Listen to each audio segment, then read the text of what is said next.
Saudara, kita ke sorotan lain. Direktorat Tindak Pidana Ekonomi Khusus Bareskrim Polri membongkar sindikat pembobol rekening dorman Bank BUMN di Jawa Barat yang angkanya mencapai 204 miliar rupiah.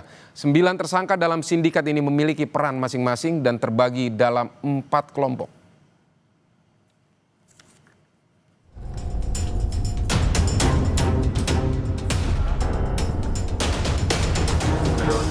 Direktorat Tindak Pidana Ekonomi Khusus Bareskrim Polri membongkar sindikat pembobol rekening dorman Bank BUMN di Jawa Barat yang angkanya mencapai 204 miliar rupiah. Total ada 9 orang yang ditetapkan sebagai tersangka. 9 tersangka dalam sindikat ini memiliki peran masing-masing dan terbagi dalam 4 kelompok. Kelompok yang berasal dari karyawan bank sebagai pemberi akses.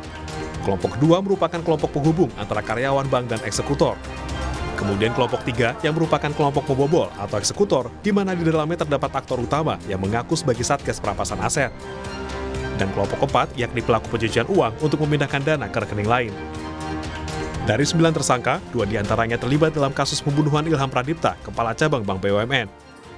GRH, 43 tahun, selaku Consumer Relation Manager dengan peran sebagai penghubung antara kelompok jaringan sindikat pembobol dengan Kepala Cabang Pembantu. Pakar tindak pidana pencucian uang Yenti Garnasih bilang, kejahatan perbankan kerap terjadi karena ada keterlibatan orang dalam pihak bank. Memang kejahatan perbankan itu tidak mungkin terjadi kalau tidak ada orang dalam. Ya itu tidak mungkin. Itu kan tadi kan dikatakan bahwa ada akses illegal core banking system gitu ya. Itu pasti orang dalam. Kalau nggak orang dalam ya mantan pegawai gitu kan. Yenti juga bilang, kasus pembobolan rekening dorman kali ini bukan dari kelemahan sistem perbankan, melainkan kerjasama sindikat pembobol dengan pihak bank. Kalau kita katakan tidak rentan sepanjang integritasnya terjaga ya, sistem itu tidak rentan, bahkan ketahuan kalau ada masalah ya. Justru sistem yang ada itu pun kemudian dibukanya juga pasti walaupun pakai sistem juga tapi manual dia membuka ke sana gitu. Jadi bukan banking crimes yang dari luar itu misalnya seperti scamming dan sebagainya, bukan. Ini kan sudah kerjasama memberikan aksesnya, user name-nya dan lain sebagainya. Mereka buka dengan gampangnya kan, karena dia menyalahgunakan kekuasaannya juga. Harusnya kan user itu kan hanya untuk dia, tapi kemudian digunakan untuk membobol rekening. Sekretaris Utama PPATK menyebut modus pelaku dengan cara mengaburkan transaksi keuangan. Modus operandi yang memang terlihat jelas di sini adalah kegiatan dengan melakukan upaya pengaburan transaksi keuangan tadi yang kita biasa kenal di dalam modus-modus tindak pidana pencucian uang, smarving, dia pecah-pecah, dia bagi-bagi, kemudian dia ada U-turn di sana. Karena salah satu money malls tadi, rekening yang dipakai untuk menampung dana hasil retas, itu ternyata terindikasi adalah milik pelaku utama tadi. Kepala cabang, manajer dan mantan pegawai ditetapkan sebagai tersangka dalam kasus pembobolan bank plat merah senilai 204 miliar rupiah. Apakah keterlibatan pihak bank hanya berhenti di kepala cabang atau polisi perlu memeriksa dugaan keterlibatan pihak lain yang memegang posisi lebih tinggi di bank plat merah? Tim Liputan Kompas TV. Saudara, soal sindikat pembobol rekening dorman atau rekening nganggur nasabah di bank ini kita akan bergabung dengan jurnalis Kompas TV Putri Oktaviani dan juga juru kamera Janifan Prapta di Mabes Polri. Selamat siang Okta. Okta, apakah ada kemungkinan penambahan tersangka atau hanya berhenti di 9 tersangka yang kemarin diumumkan oleh Bareskrim?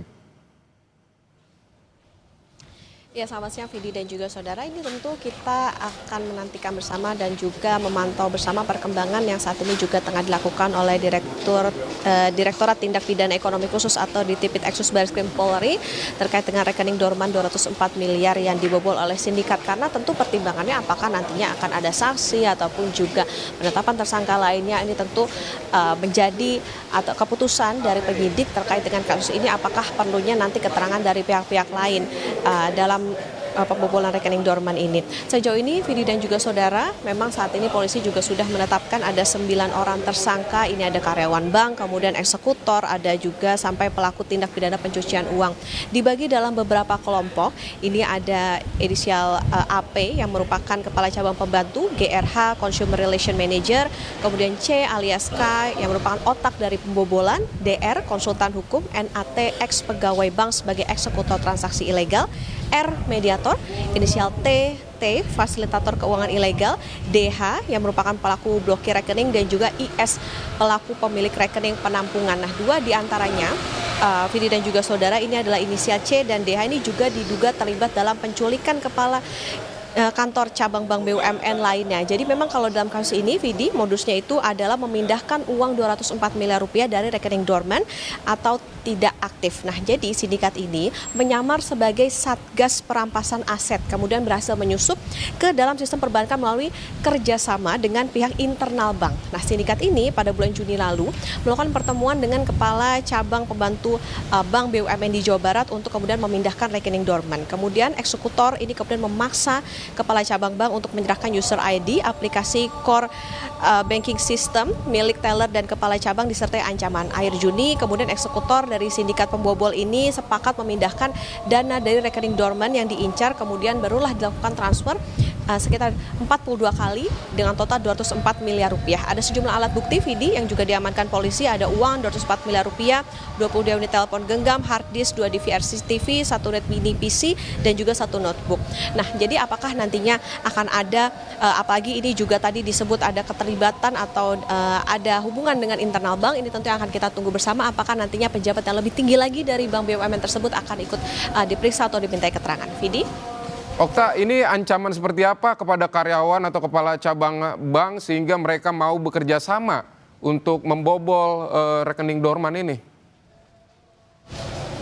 Iya, Vidi dan juga saudara. Jadi memang karena dikatakan ini merupakan sindikat, sehingga mereka memang berusaha begitu supaya ada atau bisa membuka akses ke rekening dorman ini melalui internal bank. Karena memang yang bisa memiliki akses begitu dengan rekening-rekening dan lain sebagainya, apalagi ini rekening dorman, adalah tentu saja pihak internal bank untuk bisa membuka tadi adanya sistem yang dimiliki oleh bank. Jadi sehingga maka dari itu ditentukanlah pula atau ditetapkan sebagai tersangka, ya ini salah satunya adalah AP, yang ini merupakan kepala cabang bank pembantu, dan juga ada GRH Consumer Relation Manager. Jadi Vidi dan juga saudara, sehingga apabila kita melihat apakah ada ancaman dan lain sebagainya, tentu ini dengan alasan atau dengan tujuan sindikat ini bisa mendapatkan akses ke dalam rekening milik nasabah. Vidi? Putri Oktaviani dan Janifan Prapta, terima kasih untuk laporannya dari Mabes Polri.